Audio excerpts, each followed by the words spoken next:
At 94, John Hook lives a simple life. But 73 years ago, he was in the midst of one of Australia's most significant historical events. It was a rather epic situation. He was stationed on the small Papua New Guinean island of Rabaul as a War Crimes Commission went about punishing Japanese soldiers who had inflicted devastation throughout the South Pacific in World War II. His language skills meant he had one very important job. To act as interpreter to assist with the prosecution of Japanese war criminals. Garrisoned with 80,000 troops, Rabaul is a springboard for conquest.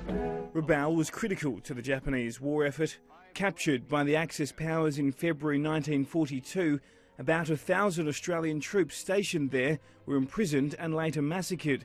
The Japanese then turned Rabaul into an imperial fortress and used it to carry out raids throughout the southwest Pacific, including at least 30 on Queensland, according to historian Dr. Tom Lewis.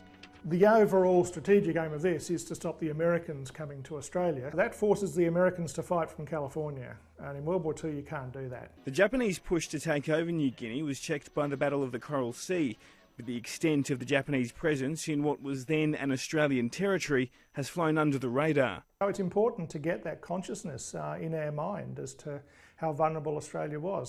The Japanese were ousted from Rabaul when it lost the war in 1945, and a year later, John Hook was there.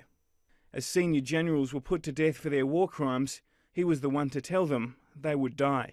It showed you really that people, whatever their rank, are human beings. 73 years on, he's still reflecting on the fog of war. Elias Kula, ABC News.